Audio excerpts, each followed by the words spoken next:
ประมาณเท่าไหร่รายได้ทั้งหมด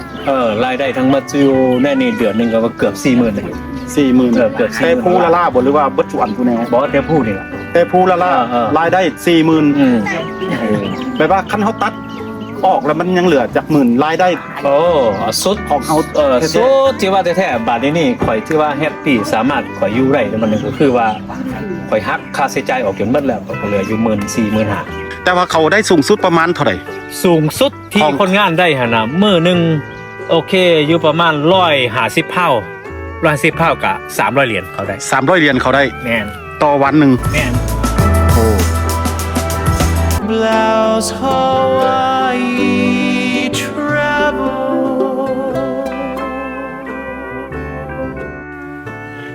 สบายดี FC สบายดีทุกคนที่กดติดตามเบิ่งคลิปเฮาในตอนนี้มื้อนี้เป็นมื้อวันอาทิตย์เฮาจะพาทุกคนไปชมเบิ่งสวนของสุริวงศ์เพิ่นก็เป็นคนไทยสกลนครที่ยกย้ายมาเฮ็ดงานอยู่ฮาวายนี่แหละเมื่อก่อนเฮาก็เคยเฮ็ดงานนํกันนี่แหละกับสุริวงศ์นะแต่ตอนนี้เพิ่นมาเซาสวนเฮ็ดเป็นของส่วนตัวของเพิ่นมีประมาณ18 เอเกอร์ที่แรกที่เพิ่นมาแต่ตอนนี้เพิ่นมีประมาณ34 เอเกอร์ละเฮาก็สิไปถามข้อมูลเพิ่นและได้ยินข่าวอีกว่าเพิ่นเปลี่ยนจากปลูกแตงมาเป็นปลูกภูเพิ่นว่ารายได้ค่อนข้างคล้ายๆดีกว่าเนาะเฮาสิไปถามข้อมูลเพิ่นว่าเพิ่นยกย้ายมาเฮ็ดงานอยู่เกาะฮาวายนี่ได้จังได๋ทีแรกแล้วก็เอาลูกเมียครอบครัวมาได้จังได๋แล้วก็รายได้เพิ่นตอนนี้เพิ่นได้เท่าใดและเพิ่นปลูกหยังแดเฮาก็สิไปติดตามถามข้อมูลนี้นํกันเนาะ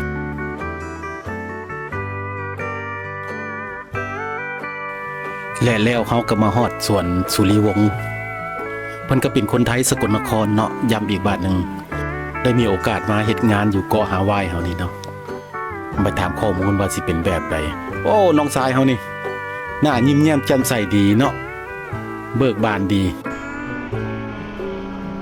อันนี้ก็เป็นคนงานเพิ่นก็คือลูกชายใหญ่ของเพิ่นเองเนาะ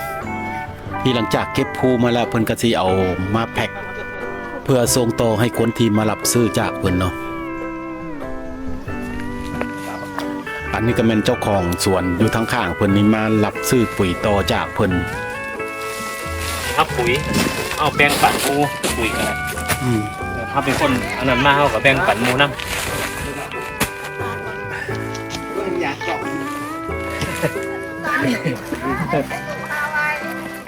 ว่าเป็นยัง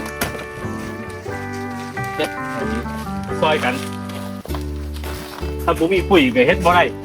เฮ็ดเฮ็ดสวนก็ได้อันนี้เพิ่นมาซื้อปุ๋ยน้ำบ่อันนี้เพิ่นมาเอาปุ๋ยน้ำเฮาอันนี้เฮาต้องซื้อมาสตักไว้แล้วก็อย่าแม่นละมาตัวนี้ก็เฮาซอยหมู่บาทนึงว่าให้ราคาถูกปุ๋ยกับราคาถูกน้อยนึงถ้ามันถึงตัวแพงนั่นเขาบ่อยากให้เอาแต่ว่าสวนเพิ่นอยู่ลุมบุญบ่สวนอยู่ลุมได้เท่าไหร่ละเก้าแล้วบ่โอเคเอา12เอาไปเลยลูกมันนี่ของแท้ซอยกันจักสอบ10สอบ10 สอบราคาก็บ่เท่าไหร่มันก็โอเคเพราะว่าต้องได้หมุนเพราะว่าตัวนี้มันบ่ได้เดี๋ยวถ้าบ่มีปุ๋ยเฮ็ดบ่ได้แท้ๆสวนนี่เอาทิสตัดนี่ของแท้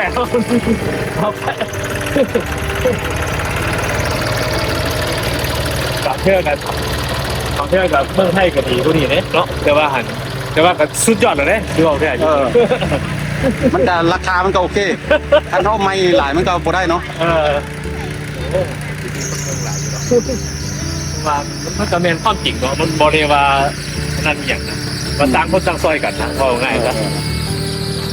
เอาเป็นข่อยนี่ครับย่างข่อยบ่มีข่อยไปเอาน้องเขาคือกันครับโอเคมื้อนี้ก็ได้มายามบัดนั้นสุรวงศ์เนาะเพิ่นมีน้องชายเพิ่นมาเฮ็ดสวนอยู่นี่ได้จักปีละ19 ปีได้19 ปีปีจะ2005จนฮอดปี2026เลย19 ปีอ่ะ9 ปีพอดี19 ปีเกือบย่าง20ละย่าง20ตอนนั้นใหม่ๆนี่มีจักเอเกอร์ ตอนมาที่แรกๆ 2,500 2,500อันไปเป็นคนงานเขาเจ้าอยู่ไปเป็นคนงานเขาเจ้าอยู่จนฮอดปี 2016จนได้มาออกเฮ็ดฟาร์มเองต่างหาก ที่แรกๆมีไอ้สวนอยู่มีแต่18 เอเคอร์ 18 เอเคอร์ 18 เอเคอร์ตอนนั้นเมียมาแล้วบ่ ตอนนั้นยังมุดมาปี 2013บ่ มากับมาได้เห็นสวนที่เขาออกรถไถนั่น โอ้มาได้รถไถคันหนึงอยู่ในนี่แล้วก็ดินทันได้18 เอเคอร์ปี 2013บัดนี้เอาแต่เมียมาก่อนบัดนี้ไอ้เงินเฮาบ่พอสิเอาลูกมานำมานั่นมันบ่ได้เลยเอาแต่เมียมาก่อนผู้เดียวบัดนี้อีกหลังจากนั้นอีก2 ปีลูกชายหล่าจึงได้เอาลูกชายหล่ามาเพราะว่าลูกชายใหญ่หั่นแต่งงานแล้วก็เลยว่ายังรอก่อนตอนนั้นโอเค ถามย้อนคืนว่าเอาครอบครัวมาได้จังได๋ ตอนนั้นน่ะมันเป็นจังซี่บริษัทไอ้กรมแรงงานเพิ่นเอามานะบัดนี้ล่ะไอ้เฮาก็บ่อยากบริษัทของเขาเนาะเพราะว่าเฮามาแล้วปึ๊บแล้วบัดนี้มาอยู่ได้6 เดือนบัดนี้การเงินการนั้นกรมแรงงานเขาส่งมาแล้วการเงินการค้ำมันก็ส่งให้เฮาบ่ตรงตามเป้าตามหยังบัดนี้ก็มีการอันนั้นแกแน่นอนนึงก็เลยว่าพากันโดดหนีอเมริกาหมายความว่าต้องเจ้าไปมีหม่องส้นหม่องไอ้ที่ว่าคู่อาศัยอยู่ไสมีคนลาวเท่านั้นที่ว่าซอยคนไทยมัดอยู่ตอนนั้นคนลาวเฮานี่แหละว่าซอยเจ้าบ่มีเวียกบ่มาเฮ็ดน้ำข่อยจังซั่นสิตอนนั้นเรื่องจริงตัวนี้ หลังจากได้ไปเป็นให้งานพระเจ้าละหลังจากนั้นเฮาเฮ็ดน้ำคนลาวจักช่วงนึงเนาะตอนนั้นเฮ็ดน้ำคนลาวช่วงนึงแล้วจนกว่าว่าเฮาได้มีบอนที่ว่าพระเจ้าให้เซาแล้วเฮาจุค่อยได้ออกมาลองเซาลองเบิ่งลองเซาเฮ็ดด้วยตัวเองลองเบิ่งแม่นบ่แล้วก็เลยโตทำอิฐนี่ก็มาตัวนี้ก่อนบ่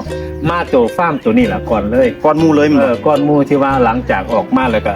ตอนนั้นไปเป็นคนงานเขาเจ้าอยู่แต่ว่าออกมานี่มันปี2013มาหา2016วันนี้มาเริ่มต้นเป็นฟาร์มนี่ล่ะฟาร์มแรก18 เอเคอร์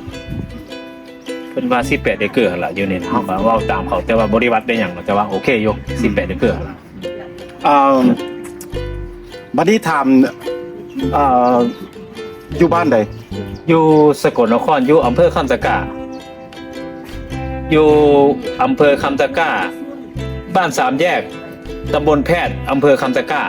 ผมอยู่โอเคอยู่หั่นเนาะจังหวัดสกลนครโอเคแล้วบัดนี้มาเอาได้18 เอเคอร์นี่เฮ็ดประมาณจากช่วงใดได้ฮอดจักปี18 เอเคอร์นี่ตั้งแต่ปี2016มาฮอดจนว่า2020ไปประมาณ4 ปีแล้วจังไปเอาเพิ่มอีกตัวนึงที่ติดต่อกันอยู่หั่นตอน18 เอเคอร์นี่เฮ็ดจักคนตอนนั้นมีตั้งแต่ลูกชายล่ะที่เอามากับเมียเท่านั้นตอนเอา18 เอเคอร์เอาเมียมาแล้วเนาะเอามาแล้วยังช่วงย้อนไปถามด้วยว่าเอาเมียมาได้จังได๋อีกก่อนตอนนั้นเนาะตอนนั้นเนาะว่าไอ้ที่ว่ากรมแรงงานเขาเฮ็ดแบบว่ากรมแรงงานที่ว่าเขาเฮ็ดแบบว่าไอ้เฮามาแล้วไอ้บริษัทเขาป้าทีมเฮาบัดนี้เฮาก็เลยไปทางสถานทูตไทยทางกงสุลไทยนะว่าโอเคเขาจะซอยแนะนำว่าเดี๋ยวนี้เจ้าเป็นคนแบบว่าอย่างป้าทีมแล้วมันมีการฟ้องร้องกันหลายเติบแล้วแต่ว่าเฮาก็บ่ได้มันแล้วไปแล้วเนาะบัดนี้อเมริกาเขาก็ดีที่สุดแล้วเพราะว่าเจ้านี่เป็นอพยพไอ้คอยสิให้แต่เจ้ามาจังซี่แล้วรัฐบาลและไอ้บริษัทของป้าทีมหั่นน่ะบัดนี้ขอสิซอยเหลือให้เจ้าว่าไอ้ตอนนั้นน่ะไอ้พวกทนายพวกหยังเขาซอยไหลเขาซอยว่ามาแล้วลงทุนหลายเป็นคนละเป็นล้านพุ่นน่ะแต่ข่อยมากเป็นล้านกว่าพุ่นน่ะล้านกว่าบาทบ่แม่นธรรมดาแล้วคนเฮาบ่มีหยังจักอย่างมีแต่เอาหน้าไปจับซื่อๆแล้วก็เอามาให้มาทุ่มทุนมาเลยบัดครอบครัวเนี่ยไอ้เร่งใส่แต่ผู้เดียวว่าถ้าแม่นเจ้า5ชีวิตไปรอดคือว่าครอบครัวก็ไปรอดถ้าเป็นเจ้าผ้าหล่มคือว่ามัดตายบ่ครอบครัวเลยมี10เท่าไหร่คนก็ตายหมดบังเอิญตัวนี้ล่ะซอยเพราะว่ามาได้6 เดือนแล้วพลิกแพงน้อยนึงว่าไอ้บริษัทเพิ่นหั่นบ่ไหวก็เอาทนายบ่ทนายเหรอทนายซอยเด้ทนายซอยรัฐบาลเฮาบ่ได้ทนายของทนายของรัฐบาลของนายของประเทศไทยนี่ล่ะเพราะว่าเพิ่นซอยโอเควันนี้ก็เลยเข้าประสานงานกันกับทนายของอเมริกาเลยซอย ซอยคนไทยโอ้เกือบ400คนได้400คนพุ่นล่ะเพราะว่าเป็นโอเคไอ้สมัยโอบามาอันนี้เรื่องจริงเขาก็ให้ครึ่งค่าแล้วนะ เขาก็เฮ็ดกินข้าวให้ เฮ็ด เพราะ กิ ว่าน ข้าว เขาก็ให้แต่คนที่ว่าเขามาเฮ็ดสวนเนาะแม่นบ่ ซิว่าแท้ๆสำหรับมาในกรมแรงงานที่ผมมานี่แหละเพราะว่าโอเคถ้าเจ้ามาเนี่ยเข้าหมายว่าถึกหลอกถึกต้มมาต่อไปเข้าหมายว่าถึกหลอกถึกต้มมันก็เลยมีส่วนตัวหนึ่งว่าไอ้ทางนายทางเมืองไทยก็เก่งซอยเฮาว่าตัวนี้ถ้าเจ้าบ่ฮู้แหละตาสีตาสาในลูกตาสีตาสาเนี่ยข่อยนี่ลูกตาสีตาสามาภาษาอังกฤษก็ตัวหนึงก็บ่ได้ตอนนี้มีแต่ทางนายเท่านั้นเขาซอยนายหลายคนเขาก็บ่อยากซื้อแต่ว่าเขาฮู้ว่าเฮาไปซื้อเขามันก็บ่นั่นเก่งบัดนี้ก็เลยมาจังได้มาได้คิงคาดจังได้ว่าโอเคหลังจากได้คิงคาดแล้วจะต้องเอาครอบครัวมาเจ้ามาบ่นี้มันมีว่าเจ้ามาในนามอพยพมันบ่แล้วมันเรียกว่ามันทนายเป็นคนเว้าให้ฟังว่าเป็นจังไดว่าไอ้เจ้ามาถึงหรอกจมแล้วครอบครัวจะอยู่จังไดเขาถามให้เฮามันบ่ล่ะแต่เฮาก็ต้องแจ้งว่าโอ้ยครอบครัวข่อยสิเฮ็ดหยังมีแต่หนี้แต่สินจักหนีอีหยังแน่ตัวหนีอีหยังแน่บัดนี้เงินเป็นเท่าไหร่ล้านบัดนี้ทั้งดอกทั้งอันนั้นขึ้นไปมันบ่แม่นล้านนึงได้บัดนี้มันเป็นล้าน2ล้านไปในบัดนี้เพิ่นก็เลยเห็นใจว่าก็สิเอาครอบครัวเจ้ามาว่าเห็นเจ้าซ้ำนั่นน่ะเจ้ามาอยู่อเมริกาลองเบิ่งบัดนี้ก็บ่ฮู้ว่าเขาเฮ็ดแนวใดล่ะแต่ว่าหันรัฐบาลอเมริกาก็ดีอีหลีเพราะว่าครับก็ซอยเฮาจนว่าได้ขึ้นคัดเท่าเดี๋ยวนี้ล่ะอยู่เอาแท้ บัดนี้ได้เมียมาแล้วก็เอาลูกมาพร้อมกันบ่ลูกกับเมียพร้อมกันบ่ เมียมาก่อนได้2 ปีแล้วก็ลูกชายหลามาบัดนี้ลูกชายใหญ่หาแต่งงานแล้วได้ลูกชายได้หลานอีกผู้นึงใหญ่แล้วบัดนี้ก็เลยว่าโอ้เฮ็ดจังได๋ผู้นั้นสิได้มาก็มีผู้นึงมาซอยเฮาว่าโอเคเอาอินคัมซอยแล้วก็จังแจ้งเอาเพิ่นมาจังได้มาหมดครอบครัวเพิ่นก็ได้หมดครอบครัวก็จังได้มาสู่อยู่นี่สู่อยู่นี่ก็โอเคอยู่โอเคครับ แล้วก็หลังจากได้18เอเคอร์แล้วก็มาเอาอีกเป็นเป็น34เอ มัน เกอร์ 34เอเคอร์ 34เอเกอร์ ต่อมาแล้วก็หลังจากนั้นก็ยืมเงินคืนรัฐบาลมันบ่ แมนของ USDA นี่เพิ่นซอยหรือของรัฐบาลของอเมริกาเพราะว่าเฮาถูกต้องแล้วโอเคว่าเจ้าต้องการหยังให้ข่อยซอยบ่พวกการเกษตรนี่เพิ่นเลยว่าโอเคเจ้ามาเช็คเบิ่งข่อยดูข่อยสามารถข่อยสามารถกู้เงินนำเจ้าได้บ่โอเคข่อยอยากได้โอเค 2-3 หมื่นดอลลาร์แต่ว่าข่อยสิมาออกรถไถตอนนั้นรถไถข่อยก็บ่ทันได้มีเนาะข่อยต้องไปกู้เงินมาเพราะว่าเฮาบ่มีเงินสดที่ว่าไปซื้อราคาแพงๆปานนั้นมันนี่ก็ว่าโอเคเขาต้องมาเช็คเบิ่งสวนเฮาซะก่อนว่า18เอเคอร์จะปลูกหยังแน่บัดนี้เขาก็เลยว่าข่อยเฮ็ดตัวนี้เขาก็มาเฮ็ดนำถือว่าเขาซอยเฮา เขามาเบิ่งก่อนเนาะ มาเบิ่งมาเช็คเบิ่งเรียบ เขา ร้อย ปลูก ว่า แค่บ่หรือว่าเขาสิคิดว่ายืมเงินเขาดอลลาร์ ตัว เนาะ มาตัวยืมเงินข่อยบ่หรือว่าเจ้าสิมีความสามารถส่งให้ข่อยได้บ่อันนี้เขาต้องเช็คเฮาอันนี้มันเรื่องจริงข่อยก็เลยว่าโอ้อเมริกาดีหลายเพราะว่าย้อนหยังเพราะว่าเขาซอยเฮาได้เฮาก็เฮ็ดส่งให้เขาได้อีหลีข่อยก็เลยขยับขยายว่าขึ้นไปเป็น34เอเคอร์มา34เอเคอร์ เนี่ย ตอน18เอเคอร์นี่รายได้เป็นเดือนท่านเท่าไหร่กล้าบ่า โอ้ตอนนั้นจื้ออยู่ตอนนั้นหน่อยอยู่ตอนนั้นน่ะรายได้แท้ๆซื้อเอาแท้เนาะคันมันฮักค่าดินค่าน้ำบอกคันมันเอารายได้เป็นของเฮาบ่หรือว่ารายได้ร่วม รวมซะก่อน โอ้รายได้ร่วมโอ้ ภายใน18เอเคอร์ตอน18เอเคอร์เดือนนึงบ่ขาดอยู่ 14,000 ดอลลาร์เลยแต่ว่าบ่ทันได้ไล่หยังออกเลยความหมายรายได้18เอเคอร์เนาะ18เอเคอร์แล้วหลังจากไล่ออกค่าดินค่าน้ำแล้วเหลือเท่าไหร่คันมันเฮาสิคิดว่าไอ้ตัวนั้นค่าใช้จ่ายเฮาออกจนหมดเนาะก็ยังก็ 7,000 หรือ 8,000 นั่นล่ะประมาณนั้นต่อเดือนหักหมดเลยต่อเดือนนึงหักออกไปหมดละหักออกมาบ่หลายหลังจากนั้นแล้วเขาก็มาเอา34เอเคอร์วันนี้เงินสะสม 7,000-8,000 ต่อเดือนนั่นน่ะบางเทื่อเฮาคิดว่าโอ้เฮาอยากขยับขยายบ่หรือว่าอันนั้นนี่ก็เลยความคิดของเจ้าของซื่อๆก็เลยว่าโอเค 7,000-8,000 นี่เฮาเซฟไว้แล้วก็อีกส่วนนึงเมื่อบ้านทางบ้านเฮาน่ะเฮาต้องได้ใจใส่ใจพี่น้องเฮาก็บ่ถิ่มเฮาต้องได้อันนั้นไปนำแน่เนาะนึงบัดทีนี้ก็เรือหันเนาะเก็บแล้วโอเคลองเบิ่งบัดนี้ผู้เพิ่นสิอยากออกไปจากกันนะเพิ่นละว่า เคเจ้าต้องการบ่ตัวนั้นตัวนี้คนจีน อืม คนจีนก็ว่าเจ้าต้องการส่วนตัวนี้บอกก็เลยว่าลองเบิ่ง เอาไปเอาเพิ่มจากคนจีนไปต่อคนจีน ไป เนาะ ต่อคนจีน อ๋อ ไปต่อคนจีนเขาเฮ็ดบุคคลละผ้าแล้วเขาก็เฮ็ดไปบ่ไหว คนจีนบ่อยากทนปานไหนก็บ่คือคนเฮา มันนั่นในซิว่าแท้เขาเจ้าก็บ่สู้เวียกคือเฮาเนาะเฮาทุกข์มาตั้งแต่น้อยพุ่นแล้วสิว่าแท้ๆก็ได้บัดนี้อาจจะว่าเป็นหรือว่าจังไดก็บ่จักล่ะหรือว่าเป็นโชคของผมก็บ่จักว่าเขาจะให้เฮาน่ะก็เลยไปได้ทั้งบ้านทั้ง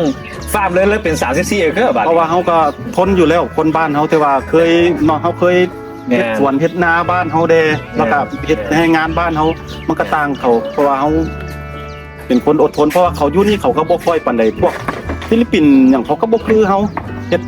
เขาเจ้าก็ เขาก็บ่สู้ทนคือเฮาเนาะ แม่นคำว่าเขาเจ้าเฮ็ดไปพอสำนึกแล้วเขาเจ้าเอาไปอันนี้เฮามันจังไดล่ะลูกอีสานซะไปสิว่าแท้ลูกอีสาน บ้านนี้มาได้34เอเคอร์แล้วรายได้เป็นแบบใดบัดนี้ โอ้ตัวนี้หลังจากได้34เอเคอร์แล้วที่แรกปลูกเครื่องปลูกมักแตงปลูกหยังนี่บัดนี้เฮาว่าโอ้ปลูกเลยปลูกแล้วก็ฮื้อปลูกแล้วก็ฮื้อมันได้หลายเงินหั่นน่ะแต่ละเดือนน่ะเดือนละ 3-4 หมื่นก็ได้แต่ว่าหันบัดนี้หักค่าใช้จ่ายออกแล้วเฮาบ่มีหยังมากมายข่อยก็เลยหันตัวหนึงว่าข่อยก็ไอ้ฮู้จักกับคนจีนตัวหนึงพอเว้าได้นำเขาหน่อยนึงว่าโอเคบิสเนสตัวนี้เจ้าพอซอยข่อยได้บ่ข่อยสิเฮ็ดจังไดดินข่อยนี่ดินข่อยหลายเติบเราว่าเจ้าปลูกผู้ให้ข่อยได้บ่ปลูกเริ่มแรกของนี่ล่ะเดี๋ยวนี้หันสิเว้าแท้ข่อยเฮ็ดมา5ปีละหลังจากปลูกผู้มา5หรือ6ปีแล้วมั้งนี่ ส่วนหลายมันภูมิบ่ ผู้เดี๋ยวนี้ช่วงนี้มันผู้เพราะว่าไอ้พวกหมักแตงพวกอันนั้นสิเว้าแท้ๆก็เก็บไปแล้วก็เฮาก็ต้องได้ฮื้อแต่ละเดือนนั่นล่ะบัดนี้ลงทุนไปทุกเดือนบัดนี้ผู้ปลูกเทื่อเดียวแล้วคือแล้วเลยไอ้ตัวนี้คือว่าอายุประมาณ20 ปี ภูนี่ได้ ผู้นี่20 ปี 20 ปีเฮาบ่ได้ฮื้อเลยมีแต่ว่าตัดแล้วก็ มีแต่ว่าตัดแต่งออกเดี๋ยวจังหน่อยสิพาไปเบิ่ง แล้วมันก็สูงขึ้นแบบสูง บ่สูงแฮง บ่สูงบ่ เพราะว่าเฮาเฮ็ดนี่เดี๋ยวจังหน่อยสิอธิบายให้ฟังเดี๋ยวจังหน่อยครับไปเบิ่งไอ้อันนี้ตัวนี้หั่นก็สิเว้ารายได้มันก็สูงเนาะ รายได้มันสูงเติบโอ้เดือนหนึงมันก็หลายเติบได้ตัวนี้ ประมาณเท่าไหร่รายได้ทั้งหมด รายได้ทั้งหมดอยู่ในนี่เดือนหนึงก็เกือบ 40,000 40,000 เกือบ40,000 แต่ภูละล่าบ่หรือว่าเบิดทุกอันทุกแนว บ่แต่ผู้นี่ แต่ภูละล่า เออ รายได้ อืม 40,000แปลว่าคันเฮาตัดออกแล้วมันยังเหลือจากหมื่นรายได้ โอ้สุด ของเฮา สุดที่ว่าแท้ๆบาดนี้นี่ข่อยที่ว่าแฮปปี้สามารถข่อยอยู่ได้มันนึงก็คือว่าข่อยหักค่าใช้จ่ายออกจนหมดแล้วก็เหลืออยู่14,500 14,000 14,500ก็เป็นเงินไทยมันหลายได้ แม่น มันหลายตัวนี้มันก็เลยเฮาก็เลยว่า โอ้กำลังใจเฮามันอยู่ประมาณนี้หักออกมาทุกอย่างแล้วเฮาสิเหลืออยู่ซ้ำนั้นแต่ว่าเรื่องอันนั้นน่ะเฮาก็ภาษีเฮาธรรมดาเท่านั้นเฮา ภาษีก็ตั้งหักรายได้เฮาเนาะ รายได้เฮาสูงเฮาก็ต้องเสียส่วนหลายทุกคนก็ต้องฮู้หมดตัวนี้กัน โอเคแล้วเฮาก็ไปเบิ่งภูนำกัน ไป มีจักแปลงภูปลูกภูนี่ อันนี้แปลงแรกที่จะว่าเริ่มเฮ็ดที่แรกมันเฮ็ดตัวนี้แปลงแรกตัวนี้เฮ็ดตั้งแต่ปีสมัย7 ปีขึ้นหลังตัวนี้7 ปีที่แล้วตัวนี้ โอ้7 ปีที่แล้ว 7 ปีที่แล้วมันยังงามคือเก่าเพราะว่าพูดเขาต้องตัดออกไปนี่เห็นบ่ตัดออกไปนี่แล้วก็ซุ่มนี่บ้านนี่มีเวลาตัดคนงานเขาเจ้ายังนั่นอยู่ยังเก็บให้ข่อยอยู่มันงามนี่ใบพูดเป็นสิล่ะใบพูดมันแบบนี้แหละมันสิงามของมันไปเพราะว่าเขาตัดออกเขาตัดออกอาทิตย์นี้อีก2 อาทิตย์มา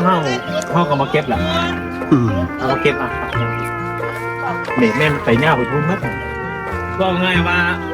ถ้าปลูกเท่าเดียวนี่เกือบ30 ปีคือสรุปแล้ว20 ปีแล้ว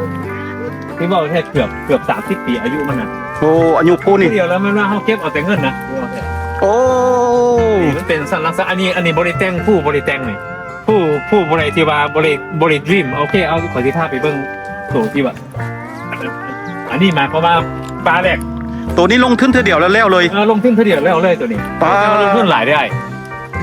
ซื้อลักซื้อผ้าซื้อสลิงแต่ว่าปลานี่ประมาณเกือบ$20,000ตัวนี้ปลานี่20,000แต่ว่าปลานั่นหลายกว่าปลานั่นมดหลายกว่า ไม่แต่ว่าลงทุนเท่าเดียวเขาก็แล้วเลยเนาะ แต่ว่ามันแล้วเลยมันก็เลยว่าคุ้มค่าแบบนึงแบบไหนติแต่ว่าถ้าเป็นว่าปลูกบักแตงว่าจะปลูกเลยเจ้าก็ไปฮื้อม่องเดี๋ยวนี้เพราะแม่นไอ้ธรรมดาค่าใช้จ่ายค่าปุ๋ยค่าหยังอันนี้หันมีแต่ว่าปั๊มปุ๋ยมาแล้วก็เอาปุ๋ยใส่เหงามันแล้วก็ โอ้ย3 เดือนโมใส่ได้1 เดือนมันก็เลยเป็นจังซี่เห็นบ่ มันสิออกมาเลยแต่ว่าเดี๋ยวนี้ตัวบ่ได้ตัดกิ่งตัดอย่างมันก็เลยบ่งามปานใดแต่ว่าการที่ว่ามาเก็บออกมาได้อยู่ปลาแรกอันนี้ครับปลาแรกของมันปลาแรกเริ่มแรกแค่เท่านั้นแต่มันลงทุนมันซื้อไม้ซื้ออย่างจะได้แค่นี้อาจจะ อายุ20ถึง30 ปี 9 ถึง 30 ปีครับเป็นมานี่มาพี่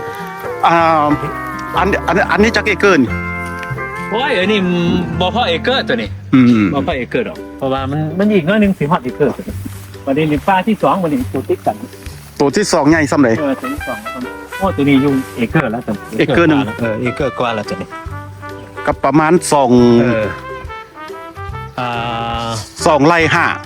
บ่ 2ไร่5ต่อเอเกอร์นึง นั่นเป็นบ่แม่แม่นอยู่ดอกที่ 2ไร่5ต่อเอเกอร์นึง อาจจะแม่นที่บอกเพราะว่ามันมันลมพัดลงมากสิครับนี่เด้มีคนมาแต่งให้ผมเรียบร้อยแล้วบัดนี้ อายุมันนี่ประมาณอีก2 อาทิตย์เขาจังเก็บได้ตัวอีก2 อาทิตย์ จ้างคนงานจากคน คนนั้นมี3คนเวียดนามคนนึงคนจีน2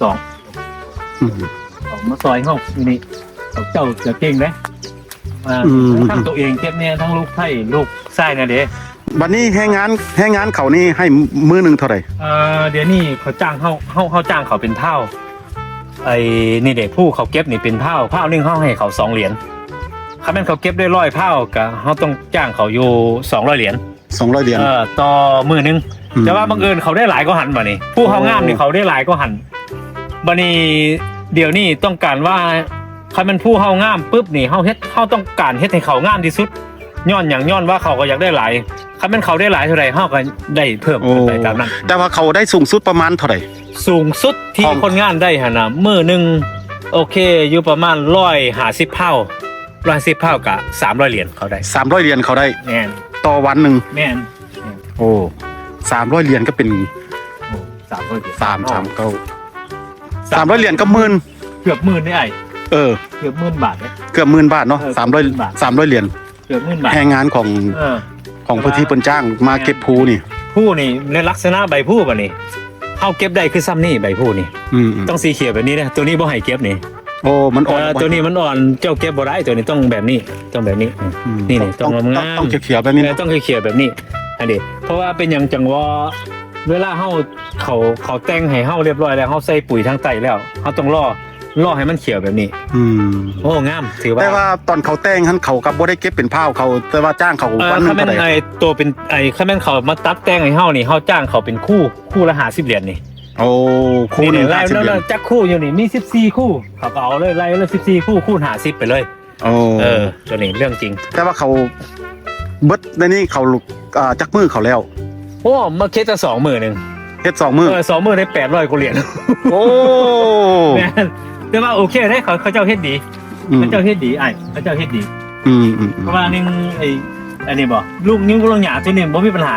ที่เฮาว่าโอ้มีหญ้าหยังโอ้มันบ่แม่นบางเทื่อเฮาทิ่มปุ๋ยทิ้งหยังไปใส่หญ้ามันจนได้หญ้าตัวนี้มันตายได้นี่ตัวนี้มันตายของมันเองนี่ตัวนี้มันตายของมันเองประเภทหญ้าตัวนี้แต่ว่าลมแห้งวันนึงเลยเฮาก็เลยอันนี้วินเบรกเฮาเนี่ยผ่ามุ่งเฮาเนี่ยมันเลยอันนั้นแห้งลมแห้งฮาวายบางนึงน่ะแห้งคักไหลบางอาทิตย์แม่นฮักมัดเนี่ยไปบ่ทันได้สอบอยู่ทางบ้านเฮาก็จนว่าเต้นพังหมดนี่แหละเวลาเขาแต่งมาแล้วใบมันก็แบบนี้ล่ะ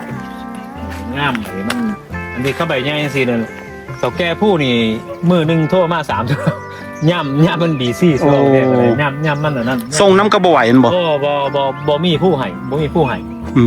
ก็เลยว่าโอเคบิสเนสตัวนี้ไปได้โอ้ก็ถือว่าโอเคแล้วเพราะว่าเขาไม่ได้ลงทุนหลายเทื่อแรกเลยลงทุนเท่าเดียวเท่าแรกแล้วเท่าเดียวแล้วเพื่อว่าจบเลยเห็นบอกที่ว่ามันต้องสอมแซมเห็นบอกล่มเฮ็ดฮักเมื่อไหร่ฮักเมื่อตรงข่อยมิแต่ว่าเขาต้องการแต่คนซื้อนะถ้าว่าคนซื้อหลายเมื่อเดียวนี้เนี่ยโหจนบ่รับโทรศัพท์อะไรเนี่ยคนไมโครเนเชียนคนจีนคนลาวเฮาอย่างทุกคนนั่นแหละแต่ว่าเฮามีให้เขาบ่ได้แต่ว่าไอ้ที่เฮาเดี่ยวน้องเขาแท้ๆเนี่ยเฮาถิ่มเขาบ่ได้ย่ามราคาบ่ดีเขาก็บ่ปะเฮาย่ามมันไอ้พวกโซไอ้ขามันก็มีหลายอย่างเนาะเขาบอกความจริงเนาะนี่เนาะพอมาโอเคย่ามนี่เจ้าบ่มีผู้เจ้าโทรมาหาข่อย เท่านั้นเท่านี้ให้ราคาข่อยสูงๆข่อยก็บ่ให้เจ้าย้อนหยังย้อนคนตรงๆไปตรงมาเฮาต้องอยู่น้ำเขาอันนี้เกือบ10 ปีข่อยอยู่น้ำไอ้ผู้เจ้าแก่ผู้นี่ข่อยก็เลยยืนมาได้คนจีนนี่ก็สิโอเคอยู่เนาะเรื่องการเฮ็ดการค้าเขาเนาะเขาเจ้าโอเคไอ้เขาเจ้าโอเคลงต้องผู้ ไปฮอดพุ่น ไปอันนี้ปลาที่2อันนี้ครับ มีจักปลา โอ้ไปสิพาไปเบิ่ง โอ้ ข่อยมีหาปลาพุ่นน่ะลูกพี่ มี5ปลาพุ่นน่ะโอ้แต่ว่าตามที่ว่าเขาลงคลิปไป YouTube ก็มี FC ถามว่าโอ้ยังรับคนงานอยู่บ่หรือว่าสิเฮ็ดจังได๋สิได้มาเฮ็ดเวียกอยู่นี่เขาก็บอกกับเจ้าว่าให้มาได้ก่อน ให้เจ้ามาได้ก่อน เพราะว่าเรื่องรับประกันเพราะเกิดนี้เฮาบ่ฮู้ในส่วนนั้นเนาะแม่นหวะแต่ว่ามี FC ถามมันบ่ FC ถามว่าสิไปได้บ่ก็เจ้าถามได้ก็เจ้าถามว่าก็เจ้าอยากเฮ็ดงานที่ว่ามาเฮ็ดสวนเฮ็ดอย่างนี้เป็นแรงงานนั่นบัดนี้เฮาก็บอกกับเจ้าว่าให้มาได้ก่อนจึงค่อยว่ากันเพราะว่าเรื่องที่ว่าบอกสองทางที่มานี่เฮาบ่ฮู้สิมาได้จังได๋นะบอกสองทางมามันก็บ่ฮู้อีหลีบ่ฮู้ก็มีแต่ว่าให้งานเพิ่นรับมาอเมริกาได้ก็คือจึงค่อยมาติดต่อเฮาเขามาอยู่นี่มาแล้วนะมาแล้วนะอยู่นี่มื้อนึงบ่ขาดละสิบอกแท้โอ้ข่อยก็อยากได้เด้แต่ว่าสิให้แนะนำว่าเจ้าไปหันไปนี่เด้อไปเฮ็ดโอ้เฮาก็บ่จักสิเว้าแบบใดเฮาบ่แม่นทนายความนั่นเนาะคนละก่อนนี่เขามีจะบอกว่าให้มาได้ก่อนหาวิธีให้มาอเมริกาได้ก่อนแล้วจึงเขามาติดต่อสวนเฮาก็บอกเขาจังซั่นบอก FC กันจังซั่นมันโพคือกันเนาะนี่นั่นเสื้อที่3ของข่อยมันบ่ไปเบิ่งเที่ยวที่3เนาะว่าสิงามสำใดเขาก็ใช่เขาก็ปลาที่3มาพี่นี่ตัวนี้ปลาที่3ตัวนี้เขาเก็บไปหล่อนแล้วนี่โอ้ตัวนี้ใหญ่เติบเลยนี่ตัวนี้ใหญ่ตัวนี้มันเกือบ2 ไร่สิไร่ปลายเกือบ2 ไร่คือกันอันนี้ถ้ามันเนี่ยมีไอ้คนงานเขาก็จะมาเก็บตัวนี้มานี่ปลาตัวนี้ปลาที่3โอ้ไปว่าเขาก็บ่ได้เสียให้งานหลายมีแต่คันคือบักแตงนี่เขาต้องได้กู้แล้วก็จ้างอีกจ้างแล้วก็ปลูกใหม่อีกนี่อย่างเกินอันนี้ก็ห้องไอ้ตะนางบ่ตะไคร้เล็กตะไคร้เล็กนี่ให้เพิ่นแล้วปึ๊บบาทนึงแล้วก็เฮาปลูกใส่แล้วบ่มีหยังแล้วก็ตัดต้นงามันออกแล้วก็มันป่งขึ้นมาใหม่10-20 ปีพุ่นน่ะไอ้ตัวนี้คือกันไอ้ปลูกพร้อมกันเลยครับตัวนั้นปลูกพร้อมกันเลยก็มาเห็นบ่บัดที่นี่คนงานเพิ่นมาเก็บก็หมุนเวียนอยู่นี่แหละหมุนเวียนเก็บอันนี้ซุ่มเขากำลังเก็บได้จนจากนั้นมื้ออื่นเพิ่นต้องมาแต่นี่เฮามีรายได้เข้ามาแล้วก็เนาะได้โอเคอยู่แต่ว่าช่วงนี้ยังเก็บอยู่มันบ่เก็บตลอดเก็บทุกมื้อมันบ่เก็บทุกมื้อไอ้ว่าเพิ่นไอ้คู่บ่ได้เก็บนี่ก็แม่นซุ่มนี่ห้ามเก็บเพราะว่าซุ่มพุ่นน่ะไอ้คู่จังซั่นก็เก็บได้ซุ่มน่ะเก็บได้เพราะว่ามันสิมีเวลามันอยู่เฮาสิเว้นอยู่2 อาทิตย์หรือ3 อาทิตย์นี่เพราะว่าเฮามีหลายเที่ยวโอ้เฮ็ดเพราะว่าเฮาเก็บมื้อนี้แล้วก็เฮาเว้นตัวนี้ไปประมาณ12 อาทิตย์ประมาณ2 อาทิตย์แล้วเฮาก็ไปเก็บตัวใหม่แต่ว่าเรื่องเก็บเฮาต้องได้เก็บคู่มื้อต้องได้เก็บทุกมื้อเพราะว่าเฮาหลายเด้ถ้ามันเฟลนี่เฮาแล้วเฮาต้องไปทางเทิงแล้วก็หลังเทิงแล้วเพิ่นไอ้อาทิตย์นึง2 อาทิตย์เขาจังแล้วก็กลับลงมาตัวพี่มันก็ได้เลยเด้เป้าหมายว่าหมุนเวียนนั่นแหละเขาหมุนเวียนนั่นแหละเฮาก็เลยว่ามีรายได้เข้ามาอยู่ทุกมื้อนี่ดอกได้คือว่าจังซี่ถ้ามันเจ้าเก็บตัวนี้แล้วเจ้าก็ไปตัวหาคนมาอเมริกานะบัดนี้สมัยนี้ก็เฮาคิดว่าประมาณ100-200สูงสุดของแรงงานของคนเดียวนี่เดี๋ยวนี้สำหรับข่อยจ้างรายวันให้เขาเจ้ามื้อ150 เหรียญรายวันรายวัน150 เหรียญรายวัน150 เหรียญรายวันแต่ว่าบัดนี้รายเหมาที่ว่ามาเก็บผู้ข่อยนะมื้อนึงน่ะเขาเจ้าถือผู้ละ200 เหรียญ2 คนก็400แล้วเด้จิกละ200อยู่แต่ว่าคนเก็บเก่งตัวนั้นแต่ว่าคันมันงามแล้วมันหลายมันอย่างมันประมาณได้เกือบ300ประมาณ300คันมันผู้ที่ผมเฮ็ดให้เขางามอีเนี่ยเขาสิได้มื้อนึงคันมันเขาได้150 พาวเนี่ยเขาได้300 เหรียญเลยตัวนี้ข่อยต้องการให้เขาได้แบบนั้นเพราะว่าข่อยก็ได้คือกันวันนี้บังเอิญเฮาเฮ็ดบ่ถึงตัวนั้นว่าบางเที่ยอาจบ่ทันงามให้เขาซ้ำใดนะคันมันว่าผ ผู้มันงามขึ้นเต็มที่ตึ้มนี่โอ้เขาก็เก็บเก่งขึ้นกัน ไปว่าสูงสุดมัน300เนาะ 300สูงสุด สูงสุด300เหรียญต่อมือ แต่ธรรมดานี่ประมาณ100 200ประมาณ150 200เนาะไอ้150บอกว่าเลย180ยังอยู่180โลไป 150ไม่ได้ตายตัวแล้ว ตายตัวคือเขาได้ จ้างให้งานซื่อๆจ้างให้งานมาสอบนั้นสอบนี้ แมน แต่ว่าบัตรเก็บละตัวนั้น200ขึ้นไป บัตรที่จ้างคนมาแต่งหนนะที่ว่าให้แถวละ50ดอลเนาะบัดนี้มือนึงเพิ่นได้4แถวเพิ่นเอา200มื้อน่ะ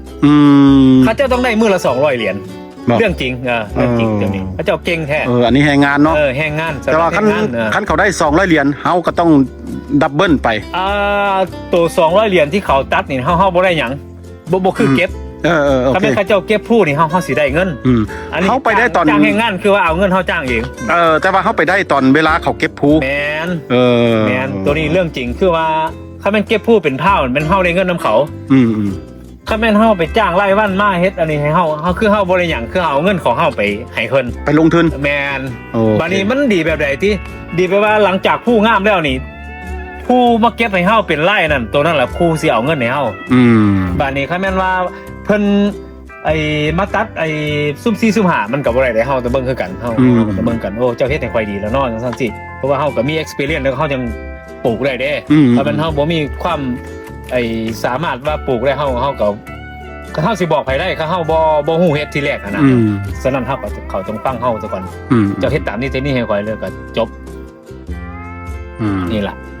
ประมาณนี้เนาะประมาณนี้โอเคเพิ่นก็เฮ็ดสำเร็จแล้ว5เฟี้ยวแต่ว่าทั้งหมด8แต่ว่าบ่ทันแล้วหันกับ3กำลังมุงอยู่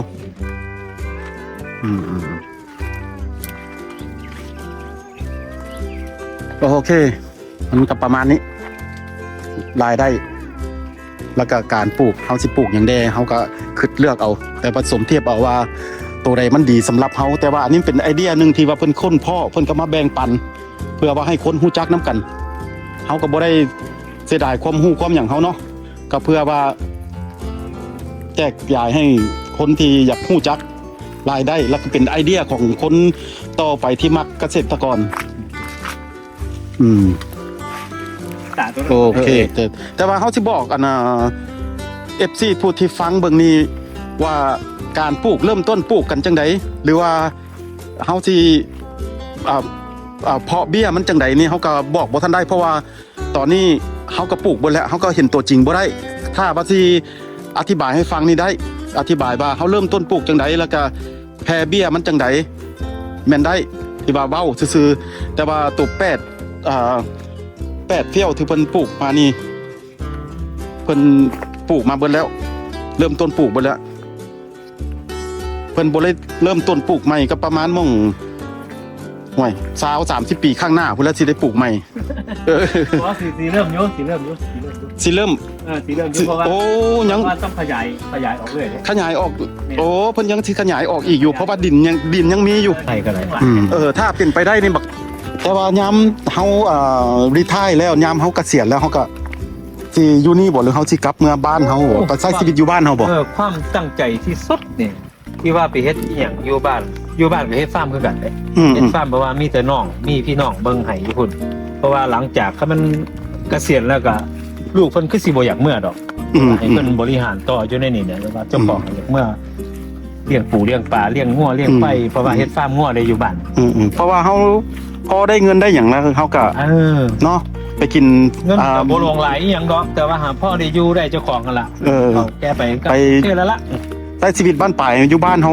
เพราะว่าเฮาใหญ่มาแต่บ้านเฮาสิให้ใช้ชีวิตอยู่ในสวนมีมันแตกต่างกับบ้านเฮาหลายแต่ว่าอยู่นี่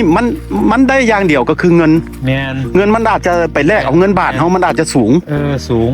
จริงอยู่บางทีเฮาห่างหลายอย่างได้อ้ายห่างพี่ห่างน้องพ่อแม่เฮาก็เพิ่นเสียไปแล้วล่ะแต่ว่าเฮาบ่มีโอกาสแต่ว่ามีแต่แม่นอยู่ดอกเฮ็ดบุญเฮ็ดทานให้พ่อแม่ก็แม่นอยู่แต่ว่าหันพี่น้องเฮาก็ถาเฮาคือเก่า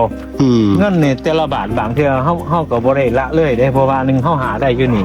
เฮาก็บ่กล้าว่าสิว่าโอ้ข่อยมาแล้วข่อยเอาตัวรอดผู้เดียวบ่เบิ่งพี่บ่น้องเฮาบ่เฮ็ดแบบนั้นทุกคนก็สิคือกันกับผมนี่ล่ะให้คือเก่าให้พี่ให้น้องคืออีตนคือเก่าจนคือเก่าอีตนพี่น้องอ่ะน่ะ วางสิแม่เงินไอ้ซื้อว่าโอเค200 ดอล200 ดอลเป็นเงินไทยเฮามันหลายได้ไอ้6,000เด้5,000เขาก็ดีใจเด้ปีใหม่สงกรานต์ หรือว่าอย่างเฮาต้องได้ให้นะอย่างนิดหน่อยว่าเฮาบ่ได้เมื่อหาเขาก็บ่แม่นว่าโอ้ไอ้นั่นเนี่ยมึงเงินหลายบ่เสียมันบ่แม่นมีความน้ำใจซะไปความน้ำใจแต่ว่าคิดฮอดเขาพุ่นน่ะสุดท้ายก็เลยว่าโอ้ยเฮาก็ต้องเมื่อบ้านเฮาแหละหน่อยหลายปานใดก็เมื่อบ้านเฮา แม่น เ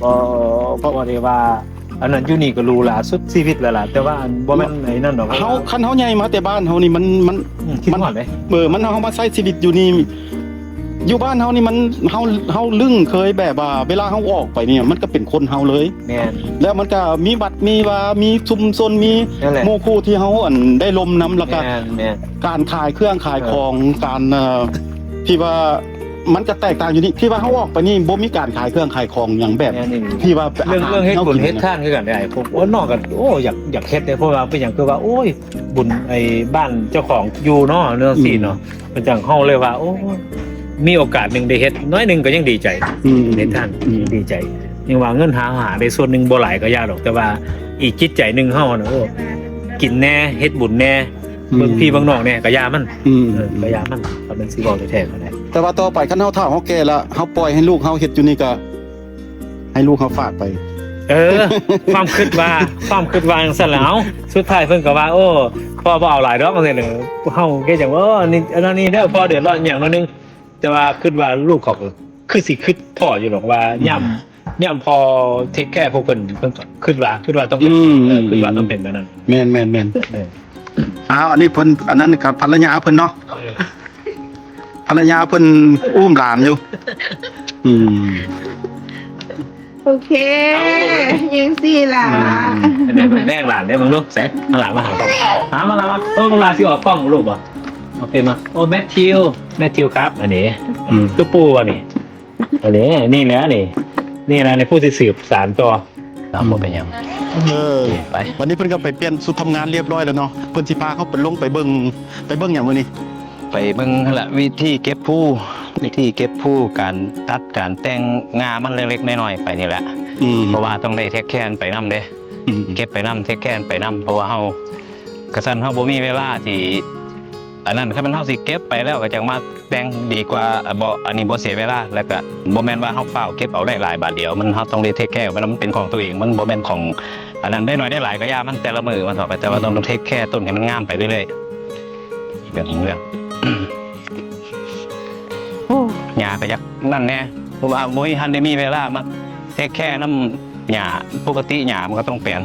เพราะว่าช่วงนี้ฝนตกรุหลายอาทิตย์นึงตกเกือบ7มื้อ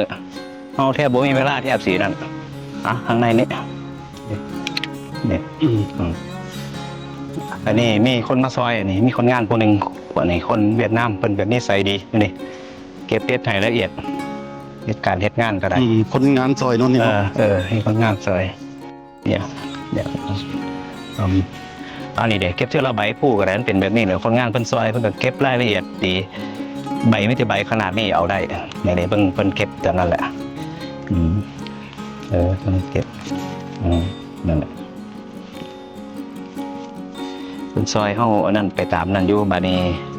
ผู้เฮามาเฮาก็ได้มาตัดอันนี้นำเดี๋ยวจังเบิ่งไปเก็บใส่กระตาแล้วก็ใส่รถเข็นเวลาเฮาอยู่ไปมันอย่างบ่นักเวลาเฮาก็นั่นไปใส่กระตาไปเลยตามนั้นแต่ละคนนี่เก็บคู่ไผคู่มันอันนี้แม่คู่ของเพิ่นนะนี่ ตัวนี้บ่ คู่ของเจ้านี้ป่านนี้คู่นั้นมันคู่ของลูกไผ่คู่นี้กับลูกไผ่แต่ละคนของคู่ของไผ่ของมันเพราะว่าผู้ใดเก็บได้จากเผากับจากกิโลจากเผาบ้านเฮาก็สิห้องกิโลเนาะแต่ว่าอันนี้เขาห้องเป็นเผาบ้านนี้ก็สิบ่ เผาเลยแหละ ก็ว่าเป็นเผาแหละเลยใช้ข้าวก็ไปสั่งเบิ่งผู้ส่วนมากเลยนี่เขาแต่งแล้วเฮาก็บ่ต้องจำเป็นต้องอันนั้นแต่ว่ามีปัญหาอยู่แบบนึงคือกันเด้ผู้ที่มันได้สีกนี่ปัญหานี่พี่น้องนี่นะแมงอันนี้แมงเขียวแมงโยอันนี้นะ แมงโยโย่บ่ แมงโยเนี่ยมันตัวนี้มันสิกัดอันนั้นเฮา ก็อย่าปล่อยมันไปบ่เป็นหยังมันสิกัดไอ้ใบผู้เฮาเฉพาะใบอ่อนมันสิกัดโจยอดอ่อนถ้ามันหลายนะเดี๋ยวนี้มันมีแค่นี้มันก็บ่มีปัญหา ระวังแมงนี่เนาะ แม่ก็นี่โต ห้อย โต มา ส เก็บ กัด ไป คือ กิ กัน นไปคั่วกินเป็นยัง ห้อยข้าหลายนี่ว่าได้การแล้วแหละ แมงมันแมงโยงโยนี่ นี่แหละหลังจากช่วงนี้บ้านได้เก็บนี่มันเป็นใบขนาดนี้ใบกำลังงามผู้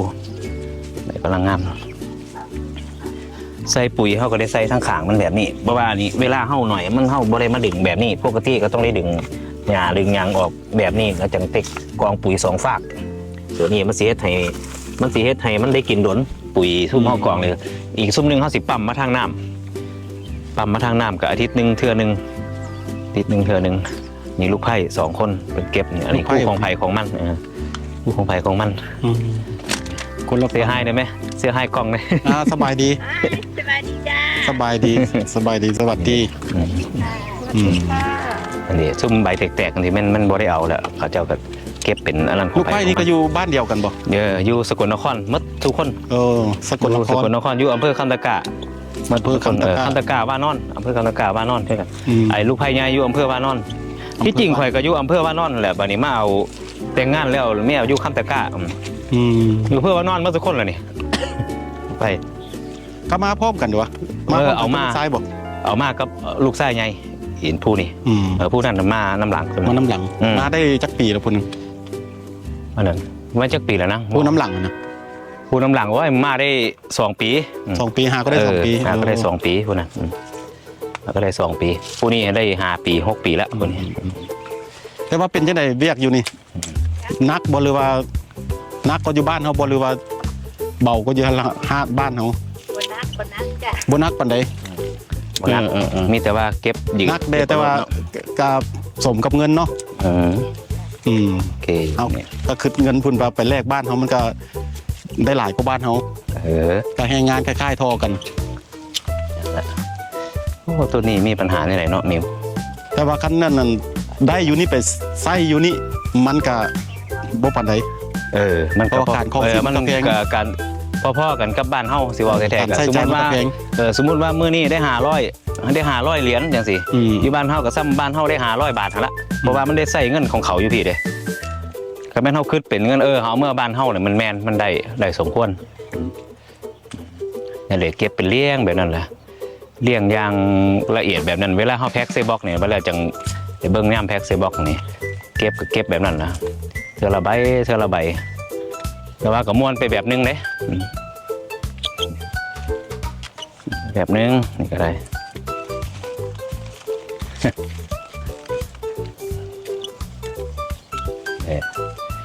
มี3แต่ละมือก็มี3คนเก็บ แต่ว่าเฮาเก็บอัน มื้อใด แต่ละมื้อเฮาจักโมงเฮาแล้ว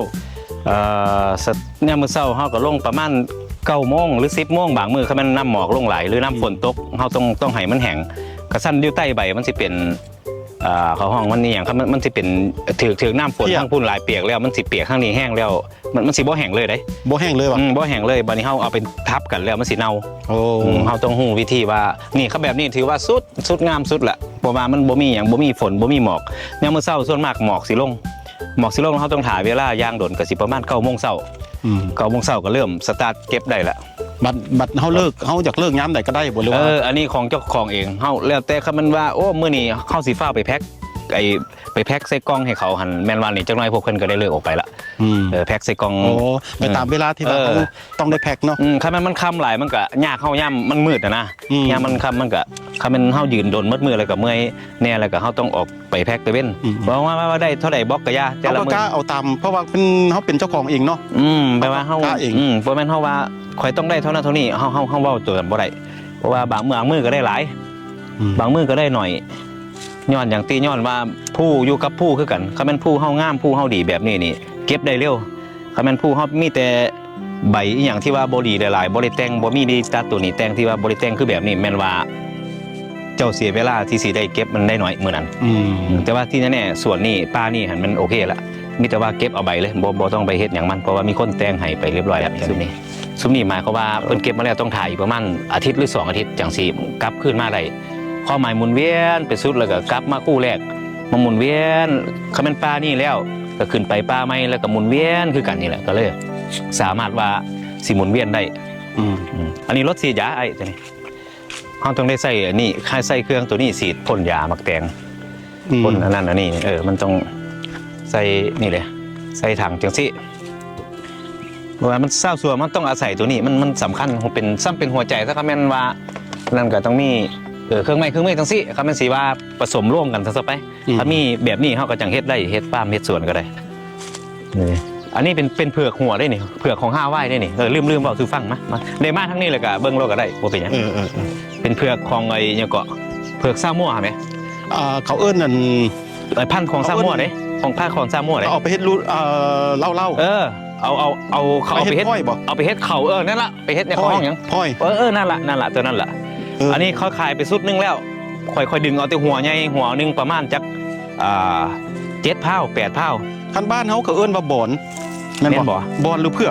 กได้ไอ้นี่เด็กหัวมันที่เป็นแบบนี้นี่มาหมองย่างง่ายก็ได้นี่เบิ้งขอสีเฮ็ดให้เบิ้งก็ได้ย่างหมองย่างง่ายเขาก็สีดึงให้เบิ้งอันนี้หมายความว่าคนฮาวายก็เจ้าสีเอาไปเฮ็ดเขาเจ้ามากหลายตัวนี้ราคาแพงด้วยไอ้เผานึง2 เหรียญกว่า2 เหรียญกว่านี่เป็นคล้ายๆบ้านเฮาเขาว่าเผือกจีนบ่บ้านเมืองไทยวันได้ยินว่าลูกไผ่ว่าเขาว่าเผือกจีน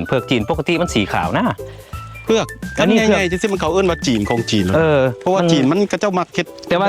ซื้อเพิ่นหั่นนี่อันนี้ลูกมันค่อยต้องเอาไปต่อแนวใหม่ตัวนี้นี่สำคัญว่า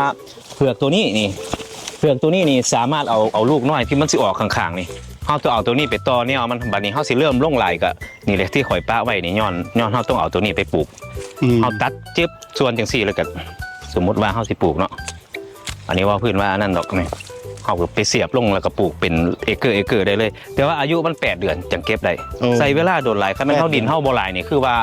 บ่สมควรปลูกมันเถาะไปอันนี้ดินเฮามันสมควรว่าเฮาสามารถบ่เฮ็ดหยังนี่ก็ปลูกมันไว้เลยอันนี้ไอ้ที่มาปลูกหน่อยย้อนหยังย้อนว่าเอาแนวมันซะก่อนแต่ว่าหัวใหญ่มันขายแล้วหัวใหญ่แต่ว่าตัวนี้เฮาบ่ได้เก็บหัวแต่ว่าเฮาเอาแต่แนวมันบ่ตัวนี้อันนี้เก็บหัวไปแล้วขายไปแล้วเนี่ยหม่องตัดขายไปหมดแล้วขายไปแล้วแต่ว่าตัวนี้เด้ล่ะตัวนี้มันตัวสำรองอีกตัวนึงนี่ตัวที่ว่ามันเหลือจากการเก็บของเฮาบ่เหลือจากการเก็บของเฮาอันนี้สิขายตัวไปตัวไส้น้อยลงกว่าเก่าบัดนี้จักน้อยจังสิมาเอาบัดตัวน้อยอีหลีหั่นเฮาบ่เอาบัดนี้เฮาสิเอาไว้ถ้าปลูกใหม่นี่ก็แม่นซุ่มนี่แม่นว่าไปขายบ่ได้แล้วน้อยเกินละน้อยเกินเนาะตัวนี้เฮาต้องเอาไปปลูกใหม่นี่แหละตัวนี้สิขายได้อยู่ตัวนี้เฮาต้องรอไปอีกน้อยนึงตอนนี้พาวละ2 ดอนนั่นบ่อยู่2 ดอนน้อยๆนี่ล่ะประมาณ2 ดอน20 2 ดอน30นี่ล่ะมักแตงเพิ่งได้อาทิตย์เดียวมันก็แบบเฮาเลี้ยงไก่เลี้ยงกาเลี้ยงนั่นแหละมันเป็นทำจังได๋แล้วอาชีพชาวสวนแบบบ้านเฮานั่นแหละเฮาก็มักแบบนี้นะสิเว้าแท้ๆก็จักตัวนี้ใหญ่ซำไหนนี่ตัวนี้ฮะพื้นที่นี่บ่จักเอเกอร์ไอ้เฉพาะมองเฮ็ดมักแตงนี่สิว่าแท้ก็มีแต่2 เอเกอร์ไป2 เอเกอร์2 เอเกอร์ไปมาฮอด1 2 3 4 ล็อกนี่ก็เกือบเข้า5 ไร่เนาะประมาณบ้านเฮาประมาณ5 ไร่นี่แหละคิดว่าประมาณ5 ไร่มาแล้วมันก็เสียดายบักขมเนาะอันนี้ก็บ่ได้เก็บมันบักหะนี่บ่แล้วอันนี้ของธรรมชาติเดี๋ยวมาขมมะละหน่อยนี่มันของธรรมชาติมันแล้วมันมีหมากมันก็พอได้เก็บกินของมันแล้วเฮาบ่ใส่ยุกใส่ยาอย่างนั้นมันนี่บ่ได้ฉีดหยังทั้งสิ้นอันนี้เพิ่นก็สิได้แล้วเพิ่นก็เก็บมาให้เมื่อกินต้นกันแล้วตัวนี้โธ่กินกับปนป่าบ้านเฮาเด้เนาะอันนี้หลังจากเก็บแล้วเนาะเก็บแล้วก็เอามาเฮ็ดหยังก่อนมาล้างบ่มาจุ่มน้ำมาจุ่มน้ำเสด็จน้ำก็เสด็จน้ำแล้วก็เฮาจังได้เอาบล็อกมาเฮ็ดแบบนี้บัดนี้เดี๋ยวหม่องจุ่มน้ำเฮาก็ได้จุ่มแล้วก็เอาขึ้นมาให้มันเสด็จน้ำน้อยนึงถ้าเป็นเฮาสิบ่สั่นมันก็บ่ได้บล็อกมันเปียกเขาก็ตีเฮาถือว่าโอ้งามผู้ก็ได้แต่ว่าถ้ามันแห้งจังซี่แล้วเฮาใส่กล่องใส่กล่องนี่แล้วนี่กล่องตัวนี้เลยใส่กล่องนี้เราเลี้ยงใส่กล่องแล้วก็เราไปสั่งนี่มีแต่สั่งของเฮานี่แต่สั่งมีเลขบอกพร้อมนี่เด้แบบนั้นใส่กล่องแบบนั้นแหละนี่กล่องนึงจักเผานี่เนี่ยเดี๋ยวเบิ่งเอาตรงนั้นเลยกล่องนึงมันต้องเดี๋ยวถือว่าบล็อกนึงนี่10 เผาเขาให้เฮา10 เผาวันนี้ตอนนี้ระยะนี้มันเผาเท่าไหร่เดี๋ยวนี้มันอยู่5 ดอนก็ถือบล็อกละ50 เหรียญโอเคเขาผู้ใดเก็บเก่งก็แนวเอาเลยไปผู้นี้เชื่อว่าผู้นี้มื้อนี้ได้10 บล็อกของเจ้า10 บล็อกไปเลยของพ่อกับแม่ก็มีคนงานมาเก็บให้อะไรของมันโอเคอยู่พอพาลูกพาเต่าไปนี่นะชาวสวนพี่เอ้ยมื้อนึงได้จักบล็อก มื้อนี้ประมาณเท่าไหร่ลูก ประมาณจักบอก ประมาณได้ 20บล็อก ได้บ่ประมาณ20ก็ได้ อืม ประมาณ20บอก บ่ได้บ่ เขาบ่อยากแพงมันก็บ่เป็นหยังมันจะเสียไปเพิ่นมื้อหน้าเพราะว่ามันต้องมีเสมอให้เขาเด้ ถ้าแม่นว่าโอ้มื้อนี้ได้มื้ออื่นบ่ได้มันบ่แม่นดินั่นแหละว่าเขาคือว่าโอ้เจ้าเฮ็ดน้ำข่อยเจ้าคือเฮ็ดแบบนี้มันเคยถือแล้ว อันนี้ตามที่เขาตามที่ออเดอร์เขาสั่งมาบ่หรือว่า โอ้ออเดอร์นี่บ่แม่นตามออเดอร์ตามเฮาเก็บได้ตัวนี้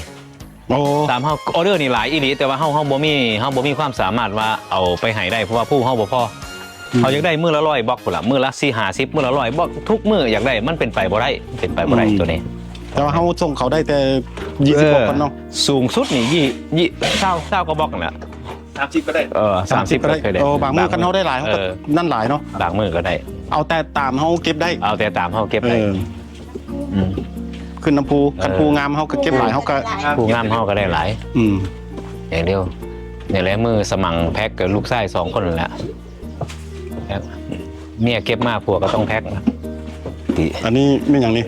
อันนี้ ส่วนน้อยบ่ อันนั้นไอ้ผู้หญิงเพิ่นแม่เจ้าเฮือนเพิ่นก็ว่าโอ้ยปลูกดอกเอาดอกไม้มาเฮ็ดให้ข่อยแน่เนี่ยหน่อยแล้วก็อยาก ประดับเงิน อยากเบิ่งไว้นึงมันเป็นดอกไม้มงคลเด้ซึ่งนี้มันนั่นไปเลยแม่บอก อันนี้แม่ครัวมือนี้เนาะ อันนี้ฮะเอาได้เพิ่นซื้อแนวมาปั่นย่างเพิ่นได้เขามาเรียนน้ำเลยก็ซื้อมาปั่นย่างจังเล็กจังน้อย เมียเจ้าของสวนก็คือเมียทานบง นึกคือกันเด้มามักซิดาพันไรเม็ดว่าสั่นอันนี้มักฮอนแลนด์นี่หาเพิ่งขึ้นสิจับหมากเด้ มันสิหน่วยยาวจังซี่ หน่วยอยู่ประมาณครึ่งศอกประมาณครึ่งศอกหน่วยใหญ่พร้อมเด้หน่วยหน่วยใหญ่น้ำหนัก ยาวสุดแม่นบ่เครื่องศอก เครื่องศอกยาวสุดน้ำหนักดีสุดนี่ฮะ